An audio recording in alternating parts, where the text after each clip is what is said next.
¿Qué tal, chicos? Retomamos esta idea de Tomás de Aquino de fe y razón. Como les comentaba anteriormente, Tomás tiene esta necesidad de poder transformar la filosofía también como un método de alcanzar la verdad mediante dos formas: a través de la fe, que es revelada por parte de Dios a través de nuestra inteligencia, pero también a través de la razón, que es el ejercicio que hace el hombre a través de su capacidad intelectual de poder llegar a la verdad, y en este caso pues la verdad se encuentra contenida en Dios. Por ello también la especulación es esta forma en cual el hombre, por su autonomía, también genera su pensamiento, genera también las preguntas y cuestionamientos acerca de su realidad. Por ello es importante entender que si bien la fe también es un don, es algo dado, pues el ejercicio del creyente es también poder llevar esa fe racional. Por eso no podemos quedarnos en ninguna de las dos posturas, diría Santo Tomás, sino que las dos nos llevan a una verdad complementaria. Y bien, hasta este punto estamos en un quiebre, porque realmente la filosofía de la medieval se había quedado un poquito estancado en esta parte de que las ciencias empezaban a especular, pero la filosofía llegó a un momento en el cual no quiso compartir esta idea de Tomás de Aquino, porque ellos se quisieron quedar más bien con solamente la reflexión sobre su fe y dejar de lado la parte del uso de la razón como un desarrollo del hombre y de las ciencias y de su presente. Por lo tanto, empieza a haber un pequeño choque, una disputa sobre cuál serían las ciencias o cuál sería la disciplina que iba a tener mayor preponderancia en esa época. De manera entonces que la modernidad surge como este movimiento histórico de cambio de paradigma, ¿sí? De este quiebre con el antiguo modo de pensar occidental, que era básicamente reflexión cristiana. Entonces, al momento de que empieza a ver esta profundidad, de que la razón también podía no necesariamente tomar en cuenta la fe, empieza a abrir otros campos de reflexión, cada uno también con sus limitaciones, ¿sale? Entonces hay un cambio realmente de pensamiento en el ámbito religioso, político, artístico y de reflexión.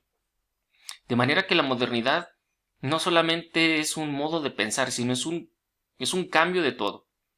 Entonces, poco a poco hay un movimiento, un cambio de paradigma, donde anteriormente estaba el centro de Dios, que era el teocentrismo, Dios al centro, por poner al hombre al centro de su reflexión y de sus problemáticas.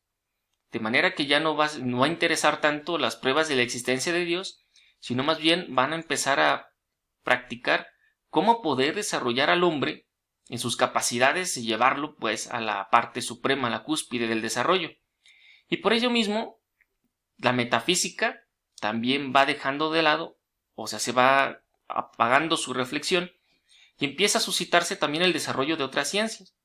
Por ejemplo, el pensamiento racional, que lo vamos a ver con Descartes, que es el que empieza, pero después serían las matemáticas a su máxima expresión, también la revolución industrial. Pero aquí hay un detalle interesante dentro de la modernidad. Si bien la Iglesia, hay muchos que empiezan también a generar que es necesario que la Iglesia también participe en estos desarrollos humanos, va a haber posturas donde los van también a criticar. De hecho, hay muchos movimientos que van a surgir contra la Iglesia por considerarla retrógrada. Sin embargo, hay que aclarar, también hubo la Iglesia que participó para el desarrollo de muchas cosas positivas dentro de la ciencia de la modernidad. Tanto así que la revolución industrial fue un punto clave para el desarrollo de la época de la modernidad. ¿Por qué? Bien, si bien la revolución industrial no solamente es el desarrollo de la técnica, sino también las preocupaciones por un mejor sostenimiento de la vida humana. Sin embargo, también la modernidad, a través del desarrollo de las máquinas, a través del desarrollo también de la tecnología, también lleva al momento de la esclavitud obrera, que fueron problemas que también empezaron a vivirse fuertemente, que ya bien existían dentro de la filosofía medieval, de la época medieval, pero aquí se lleva otro esplendor, porque el que tiene que ir a contratarse es el obrero. Él vende su fuerza de trabajo, entonces voluntariamente, digámoslo así, se hace esclavo de un patrón. Pero entonces, la entrada de la técnica dentro de la modernidad, pues va sustituyendo también, en gran medida, el desarrollo del pensamiento crítico. Es decir, la preocupación es por hacer y se olvida del pensar. Entonces, hay algunos que son pensadores y que tratan de liberar pues al hombre de esa esclavitud que se acaba de hacer, pero le va a costar mucho trabajo. Por eso surge también una problemática dentro de la modernidad, que es que en la Europa del siglo XV en adelante, pues es una Europa que después de los reyes y de los principados, pues está también la burguesía, que es una zona de privilegio económico y de desarrollo que tiene como un escalafón abajo pues a toda la pobreza. Entonces aquí empieza también la lucha del obrero por sus derechos, que trajo también el desarrollo tecnocientífico, pero que también va a surgir como que la burguesía, como este desarrollo del capitalismo, al menos de forma teórica y práctica. Y entonces empiezan las épocas también de las revoluciones, la toma de Bastilla, por ejemplo, también viene el desarrollo de los derechos del obrero, del trabajador, y entonces eso va generando muchos cambios. Eso, chéquenlo chicos, que estaríamos en el siglo XVI, XVII y parte del XVIII, y acá en América apenas estaríamos en este proceso de... Todavía estaríamos más o menos 1800 en el proceso de independencia, más o menos. Y eso todavía Europa está mucho más ya aventajada en ese aspecto. Y nosotros América apenas estaría siendo descubierta 200 años o 300 años atrás. De manera que chicos, estaríamos hablando de dos historias que se están desarrollando al mismo tiempo pero con perspectivas totalmente diferentes. Por eso también chicos, fíjense, es bien importante que dentro del Renacimiento, es del momento del renacer, el siglo de las luces, estamos hablando ya de Francia del siglo XVI. ¿Por qué es importante este dato? Porque nuestro filósofo que vamos a ver, que es el del racionalismo, René Descartes o Descartes, es francés. Y bien, Francia es uno de los primeros que va, digamos, llevando a otro nivel esta parte del separamiento de la especulación filosófica cristiana y empieza también a especular sobre sus propios problemas, sobre todo el hombre. Y por tanto hay un punto de quiebre con la época anterior. De hecho, aquí podríamos decir empieza ya lo que es la modernidad y termina la época medieval, y es cuando le quitan la importancia o la validez a todas las ciencias de la especulación racional o la metafísica y todo lo espiritual que por mucho tiempo pues fue el centro desde Tales de Mileto siglo VI a.C. hasta el siglo XV. O sea, casi 2100 años de reflexión. En este momento todo lo espiritual o desarrollado pues lo quieren dejar de lado, que lo cual también va a tener consecuencias a la larga graves, porque también consideraban la espiritualidad como algo que ralentizaba el desarrollo, cuando vemos en la actualidad que pues, es lo que también propicia el desarrollo. Ahora bien, ellos cambian el paradigma. En vez de hablar y reflexionar sobre Dios, ahora van a hablar y van a reflexionar sobre el ser humano. De hecho, la imagen es muy, ¿cómo decirlo?, muy ilustrativa. Mientras está el sol, la luna y el árbol, que quiere decir que son los grandes relatos míticos de la creación del hombre, de que el mundo tenía un sentido, y que ahora el hombre quiere asomarse a una nueva realidad que es la ciencia y la tecnología, la física, el desarrollo tecnocientífico, que le va a abrir la puerta a otro mundo también, no quedarse encerrado en uno solo. Esto no significa que el otro sea más importante y el otro no, pero en el momento en el que surgió, quisieron que todo esto que era un relato construido durante siglos, pues lo echaron a la basura técnicamente. Y eso, a la larga chicos, tirar todo así nada más también es pérdida. El hombre cuando tira cosas así sin pensar, es pérdida.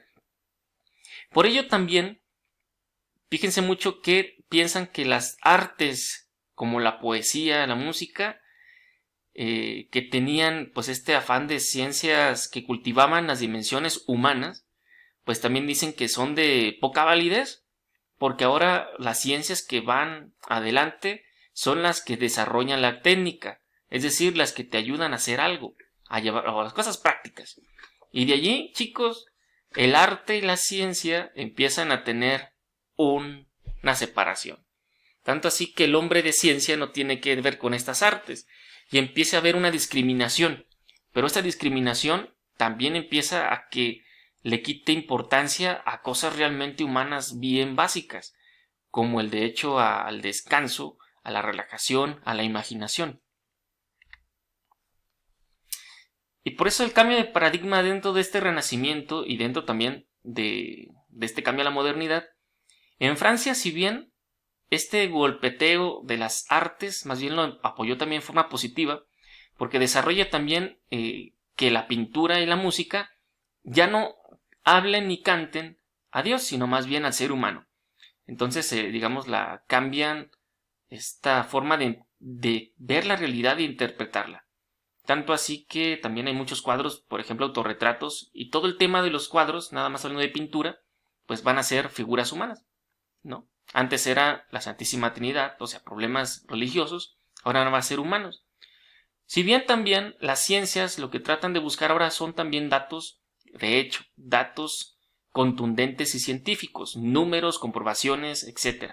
Entonces las ciencias empiezan a ver un desarrollo bastante cúspide, bastante fuerte, y entonces las ciencias que van rigiendo ahora también son las matemáticas, la lógica, la retórica, pero también así también experimentación científica, ¿sí? Principalmente pues, la química, que antes se buscaba la piedra filosofal a través de los alquimistas, pero ahora la química como un proceso de desarrollo de composición de reacciones químicas, pero también tendremos también el desarrollo de la medicina como este acto de exploración que si bien ya estaba antes, pero ahora se va a ver con más orden, con más frialdad, si queremos decirlo así. Y bien, junto con este cambio de desarrollo, pues también vienen a emerger los grandes personajes que van a liderar, digamos, los movimientos. No solamente son bélicos, son movimientos de pensamiento. Entonces todos los movimientos de pensamiento pues traen un líder.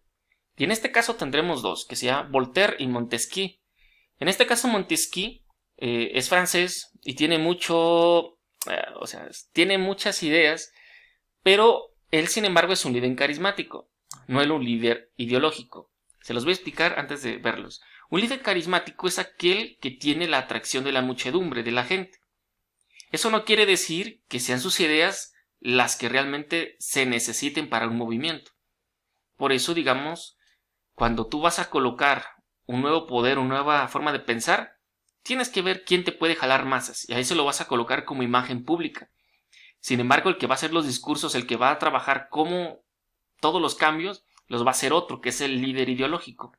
En este caso, el líder de la Ilustración, pero el líder carismático es el señor Montesquieu, que es el que hacía mucho lío y hacía vamos a ponerle así, sus meetings, y entonces estaba propugnando que la iglesia era un freno para el desarrollo del hombre dentro de la ciencia, de la técnica y de la tecnología y de la reflexión.